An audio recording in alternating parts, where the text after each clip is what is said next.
The envelope had her name on it. That was the first insult. Not the contents. Not the gold lettering pressed into cream paper so thick it felt like someone had paid for her pain by the gram. Not even the two names printed side by side in curling script. Names she had never imagined sharing a sentence, let alone a marriage certificate. Just her name on the envelope, written in her mother's handwriting. Which meant her mother had addressed it herself.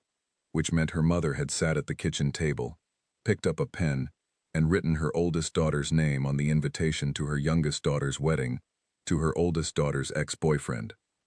Nadia held the envelope for a long time before she opened it.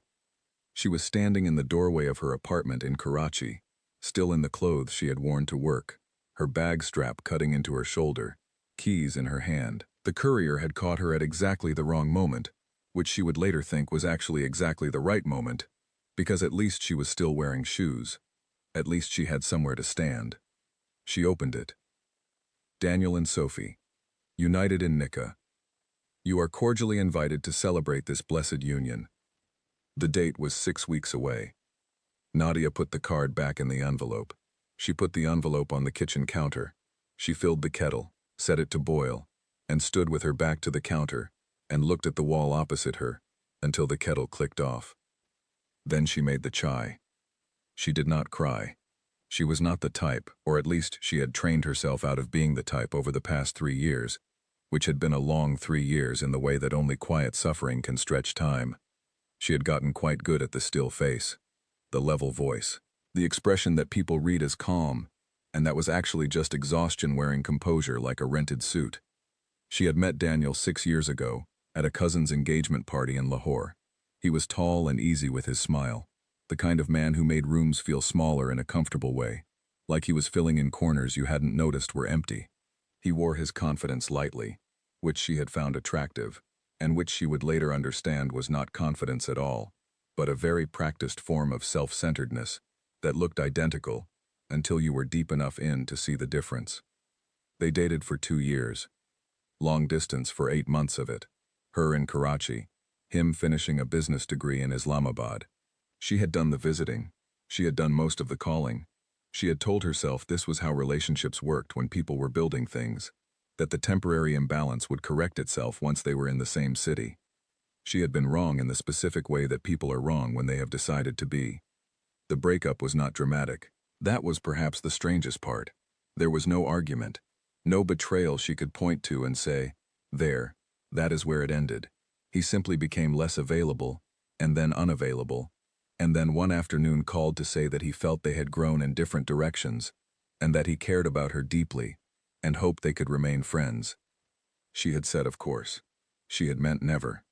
She heard from mutual connections that he had moved back to Lahore. She heard, a year later, that he had relocated to Karachi for work. She did not ask for more information.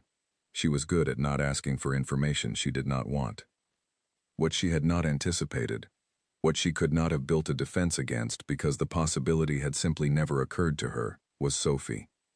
Sophie was her sister, younger by 3 years, lighter in every sense of the word, lighter in her laughter and her worries, and the way she moved through rooms, as though gravity had agreed to take it easy with her.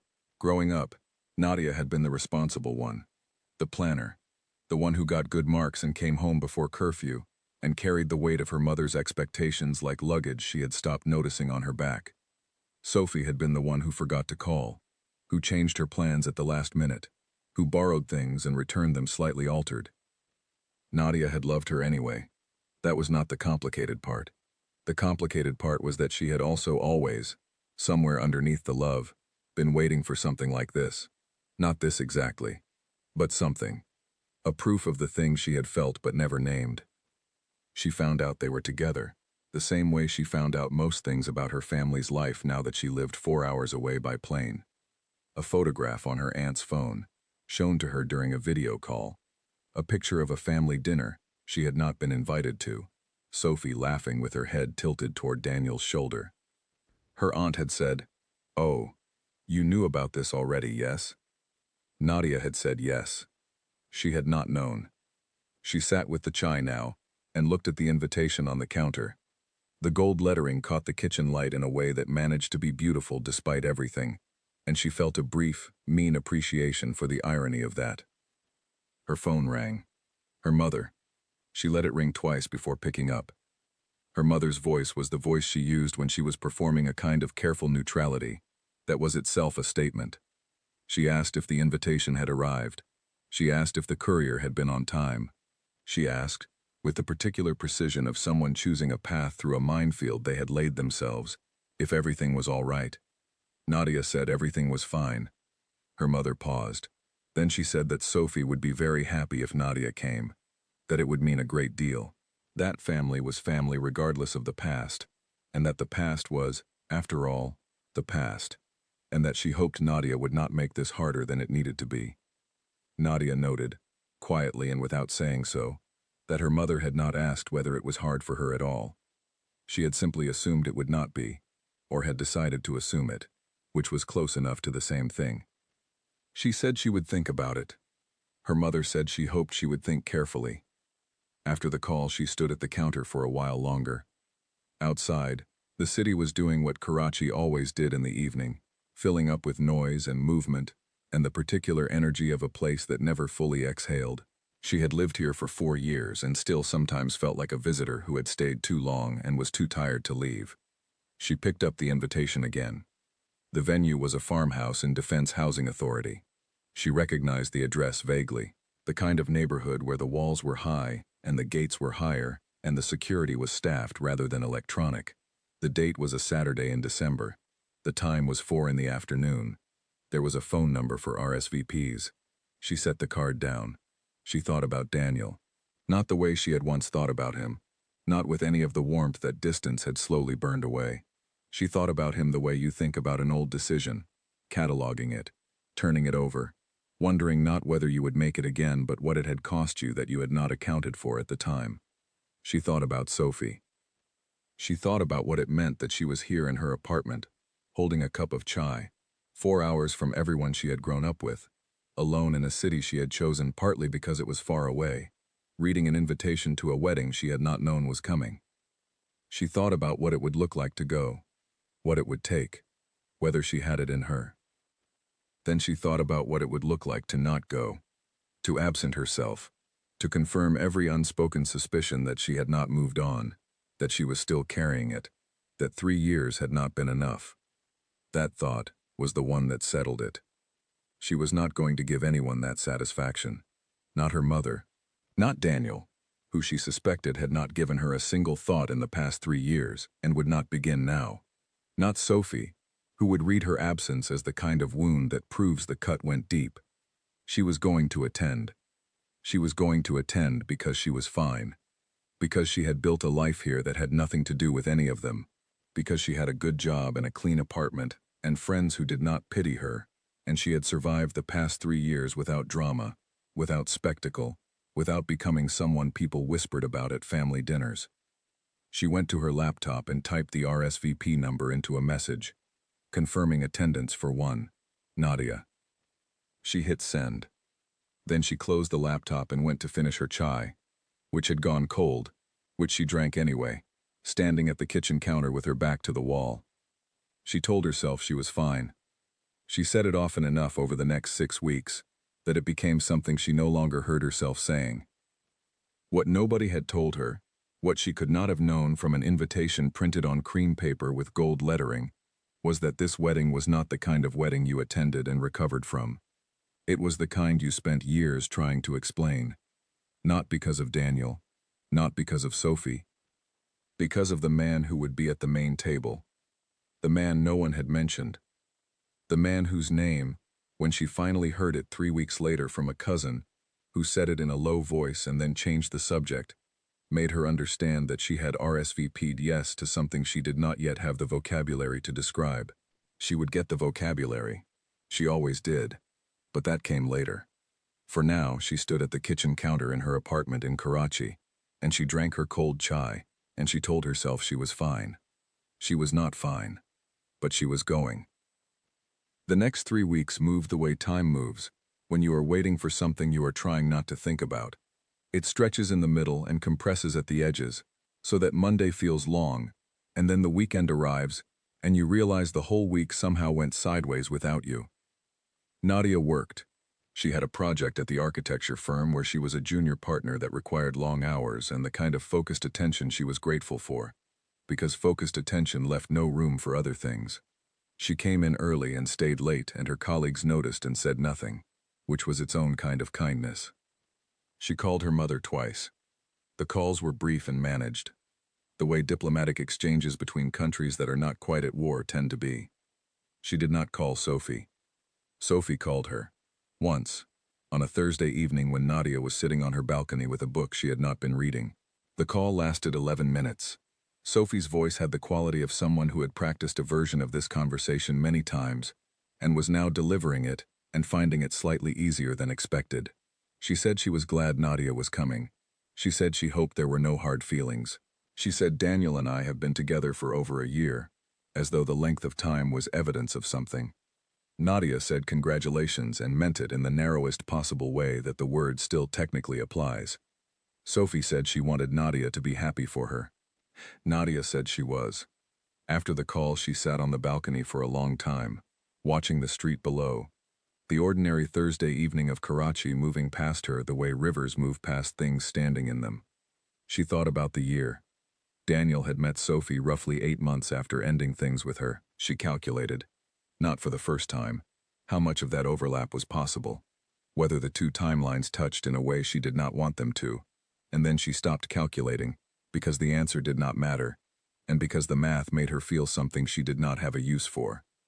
It was her cousin Layla who told her about the Raza family. Layla was the cousin who knew things. Every family has one. The one who moves through the social world of the extended family, with the agility of someone who has turned information into both currency and entertainment, who always knows what nobody is saying, who delivers news in the register of a person sharing a gift. Nadia loved her in the way you love someone who is sometimes useful, and sometimes exhausting, and always themselves. Layla called on a Saturday morning, not long after Nadia had finished her run, and she said, without preamble, "Did your mother tell you about the Raza connection?" Nadia said no. Layla said of course she didn't. She then explained, in the particular way she had of making information feel like a story, that Daniel's family and the Raza family had a long-standing business relationship, that Daniel's father had done work for a man named Ivan Raza for many years, that Ivan Raza had a son, also in business, who was apparently a close friend of Daniel's and had been instrumental in arranging introductions for the family when they relocated to Karachi, that the son's name was Connor Raza, that Connor Raza would be at the wedding. Layla said the name the way people say names they want to land, and it landed, not because Nadia had heard it before but because of what came after it. Layla paused. Then she said, "You know who the Raza family is, yes?" Nadia said she knew the name generally, from business circles, the way you know any prominent family in a city where prominent families tend to make their presence felt. Layla said, "It's a bit more than that." She explained the rest carefully, precisely, in a voice that had dropped to a register Nadia recognized as the register people use when they are not sure who else might be listening. The Raza family ran significant commercial interests across Karachi and beyond, import and export, primarily, though the word primarily was doing a lot of work in that sentence. They were connected, Layla said, and she said connected in the way that the word contains everything you need to know, without specifying anything at all. Connor Raza was the head of the family now. His father had stepped back 3 years ago. Connor was in his early 40s, she said, and known for being, and here she paused again, particular. Nadia asked what particular meant. Layla said it means people are careful around him. It means he is not someone you walk into sideways. Nadia looked at the invitation on her desk, the gold lettering, the cream paper. She said, "And he is coming to this wedding." Layla said he is not just coming. He is the reason the farmhouse was available. He is the reason there are 200 guests, and not 60. He is the reason, Nadia, that nobody in our family has mentioned his name to you, because nobody wants to be the one who said something they shouldn't have. Nadia sat with that. She said, "So Daniel married into this." Layla said Daniel's family has been adjacent to this for a long time. The marriage just makes it visible. After the call, Nadia did what she always did when she received information that required processing. She made chai. She stood at the counter. She looked at the wall. She thought about whether this changed her decision to attend. It did not. It changed the weight of the decision. It changed the specific quality of the thing she was walking into. But the logic she had arrived at 3 weeks ago still held. She was going because she was not going to be the person who stayed home. She was not going to be small about this. She would be at that wedding. She just now understood that the wedding was larger than she had thought. The morning she flew to Lahore for the pre-wedding events felt ordinary, in the way that mornings before significant things often do. She made tea, not chai, because she had run out of milk and did not feel like going to the shop. She packed the dress she had decided on 3 weeks ago and not reconsidered since. A deep burgundy she had bought for a different event and never worn. Long-sleeved, structured at the shoulders. The kind of dress that required no explanation. Her mother picked her up from the airport with the specific expression of someone who has prepared for a conversation and is deciding when to begin it. They drove mostly in silence. Her mother asked about work. Nadia told her about the project. Her mother said that was good. They did not mention the wedding, or Daniel, or Sophie, or the Raza family, or any of the things that were sitting in the car with them like unremarked passengers. The house was full in the way her family home always was in the days before a major event. Her aunts moved through the rooms with the focused energy of women who had done this before, and had opinions about how it should be done. Food was being prepared. Arrangements were being debated.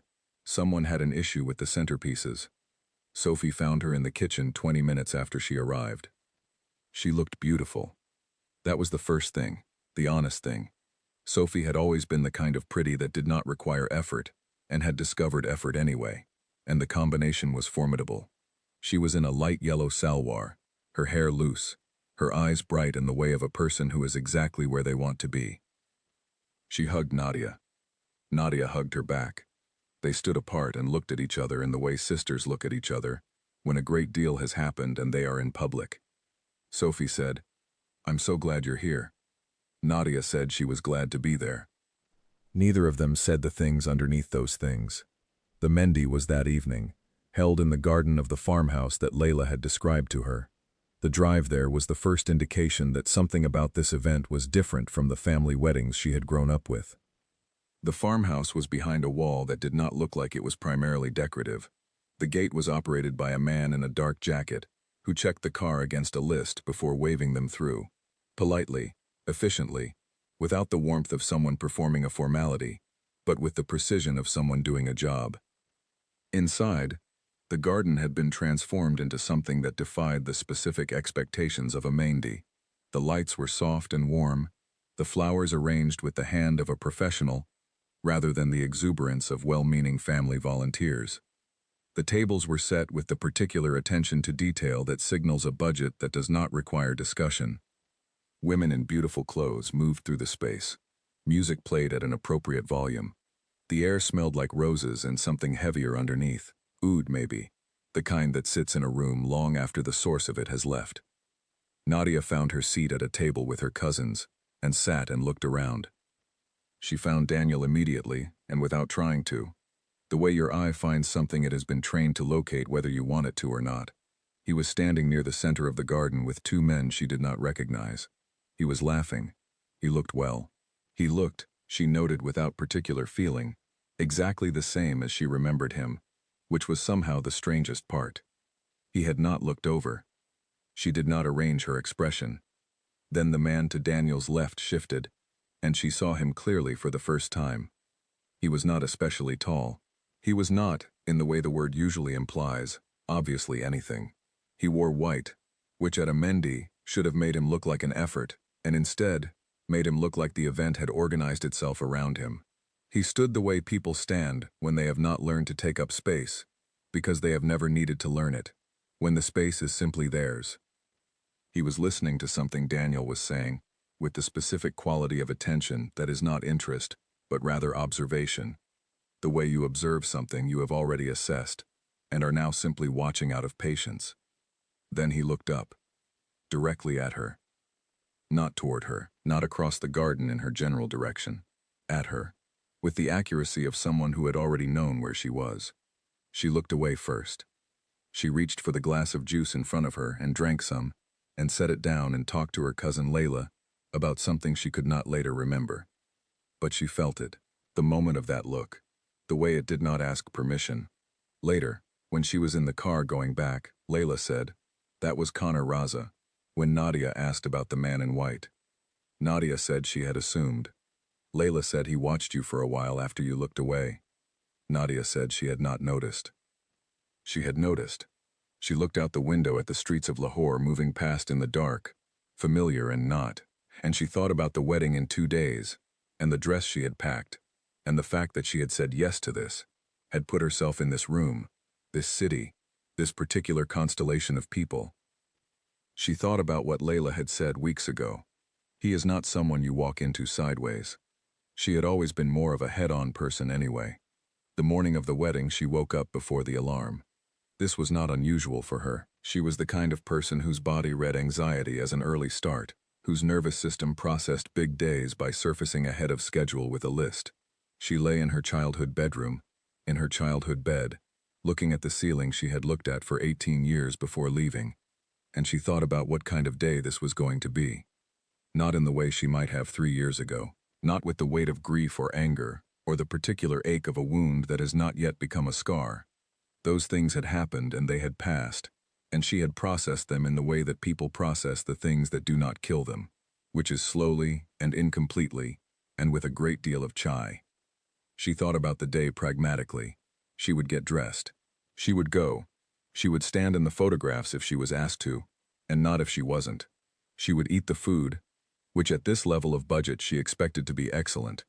She would speak to the people who spoke to her. She would not watch Daniel. She would not arrange herself to be watched by anyone.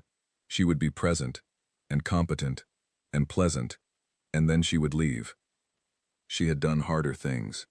She got up and made tea in the kitchen, and stood at the window that looked out onto the small garden behind the family house, which her mother had maintained with the same careful attention she gave everything, which was more than enough to keep it alive, and not quite enough to let it become what it could be. Sophie knocked on the kitchen door at 7:30, already in the early stages of the getting ready process, her hair partially done, a dupatta thrown over her shoulder. She asked if Nadia wanted to come upstairs and get ready with her, with the aunts, with the cousins, the way they had always done at weddings when they were growing up. Nadia looked at her. She said yes, not because she wanted to, particularly, but because the alternative was to stay in the kitchen alone and give the day a narrative she did not want to give it.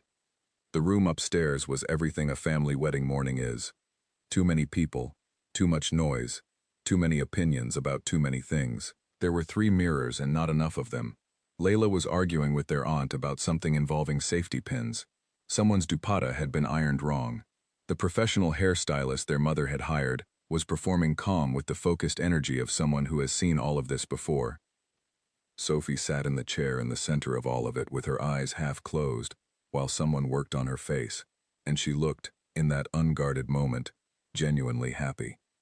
Not the performed happiness of someone who needs the room to know how they feel, the real thing, the quiet version. Nadia looked at her for a moment. Then she looked away and found her own corner of the mirror, and started on her own face, and did not think about anything she was not required to think about. She wore the burgundy dress. When she finally looked at herself in the mirror, fully dressed, she thought, "This is fine.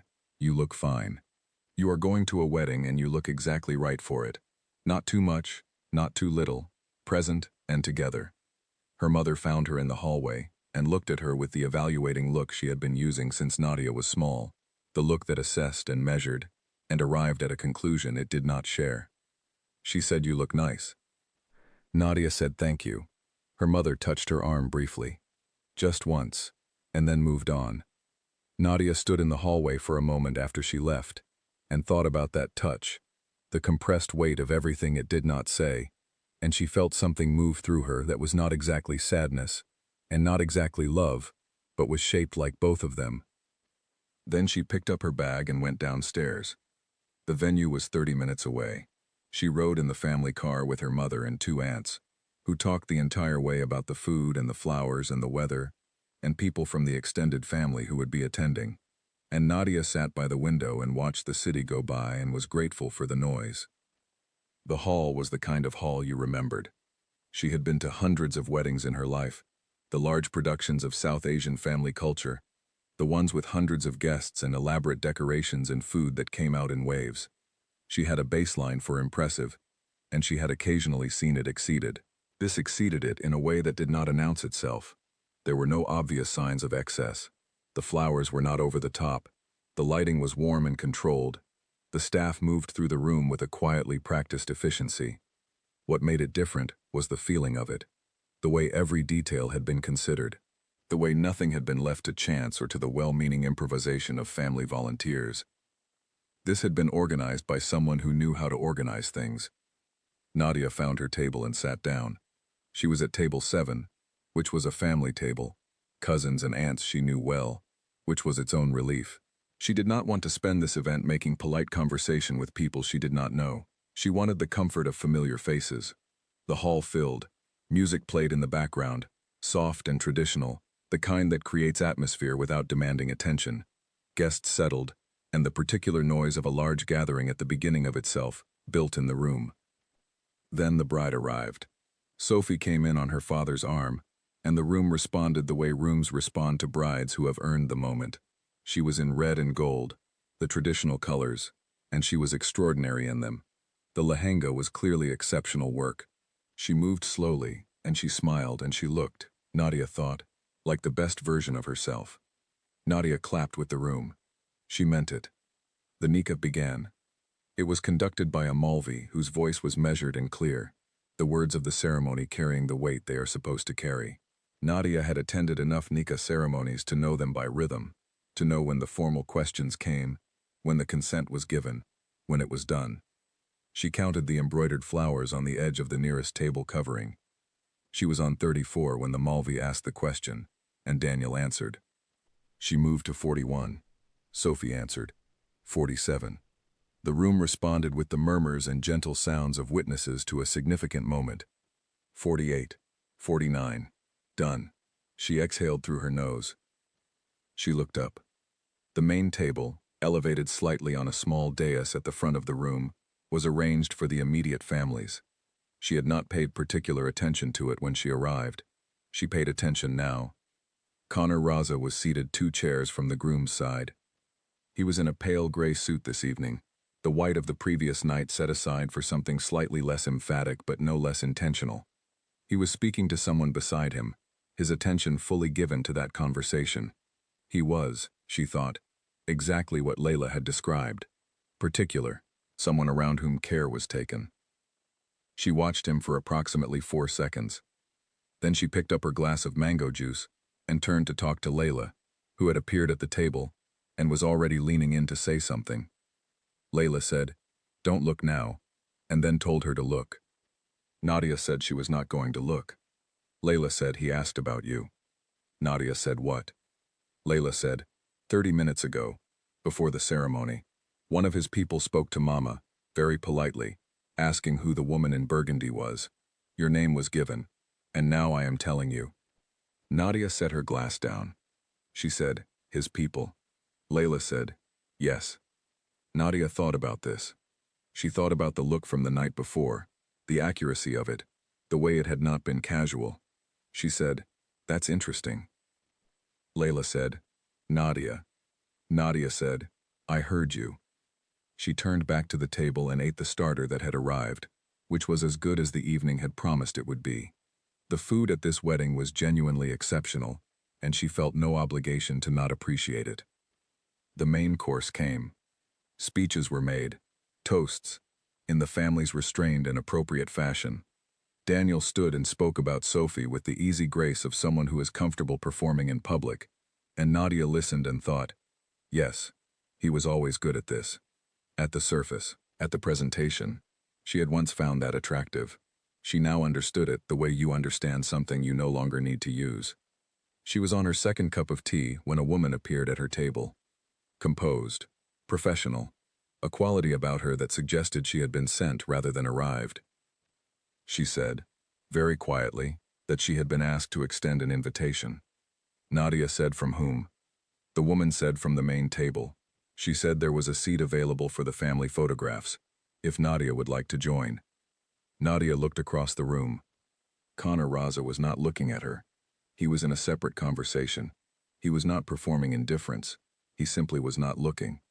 She said, "Why me?" The woman said she had been told that Nadia was important family and that it would be appropriate. Nadia looked at the woman for a long moment. Then she stood up. She walked to the main table and sat in the indicated chair, which was to the side of the family grouping but visible, clearly within the frame of any photograph taken. The photographs were taken. She appeared in them.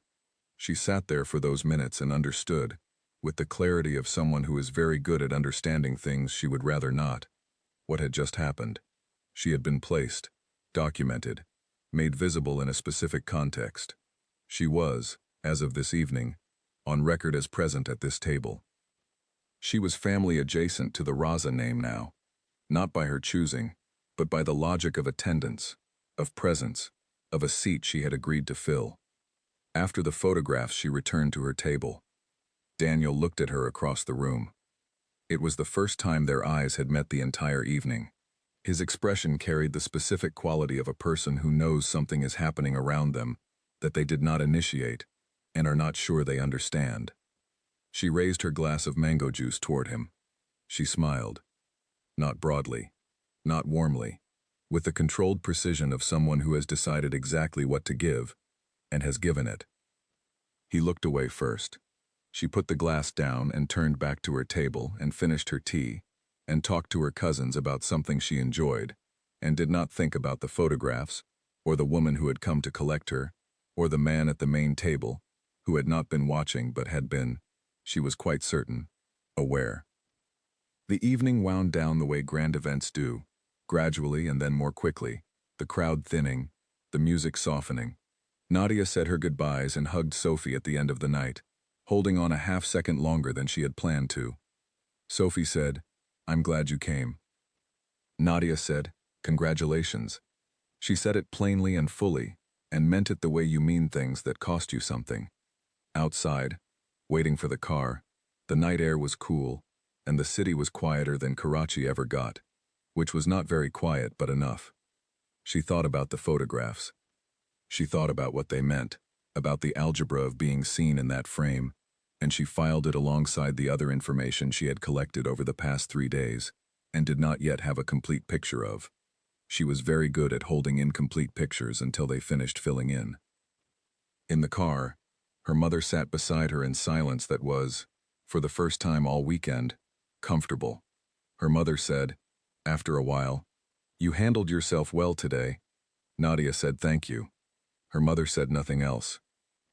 Nadia looked out the window at the dark streets and thought about flying back to Karachi in the morning, and the project waiting at the office, and the apartment with the balcony, and the ordinary life she had built with both hands, in a city she had come to because it was far enough from everything. She thought about the woman in the professional blouse who had come to her table and offered her a chair. She thought about how she had stood up and walked there. She thought about what that meant. She did not have an answer yet. The answer came, as answers tend to, not when she was looking for it, but when she was standing at the kitchen counter on a Thursday morning in Karachi, 3 months later, making chai she had not yet decided to drink. Her phone rang. The number was one she did not recognize. She picked up. The voice was a woman's, clear, professional, unhurried. She introduced herself as calling on behalf of a business interest that she named carefully, and which Nadia recognized immediately by its second word. She said Mr. Raza had a matter he felt Nadia's professional background might be useful for, an architectural assessment of a property acquisition. A consultancy, she said, short-term, well-compensated. For me. She said Mr. Raza was aware this was an unusual request, and that Nadia was of course under no obligation. Nadia stood at the counter. She looked at the wall. She thought about 6 weeks ago. She thought about the chair at the main table and what it had meant to sit in it. She thought about photographs. She thought about the look from the Mendi, the accuracy of it. She thought about what Layla had told her. He is not someone you walk into sideways. She had never been a sideways person. She said to the woman on the phone, I am available Tuesday. She heard the woman note this down. She ended the call. She stood at the counter for a long time after. The chai she had been making was ready. She did not drink it. She looked at the wall opposite her, the ordinary wall of her ordinary apartment, and she thought about how 6 weeks ago she had received a wedding invitation and told herself she was fine and attended because she was not going to be small about it. She had been right that it was not going to be small. She had not been right about anything else. She picked up the chai. She drank it standing, the way she always did. Outside, Karachi moved on without waiting for her, the way it always did, the way cities do, indifferent and enormous and continuing. And she stood in the middle of it and knew that whatever had begun at that wedding, at that table, in that photograph, it was not finished. She had said yes again. She always did, when the thing mattered enough. The question she had not yet answered, standing at her counter in the morning light, was whether she knew what she was saying yes to. She suspected the answer was no. She went to work anyway.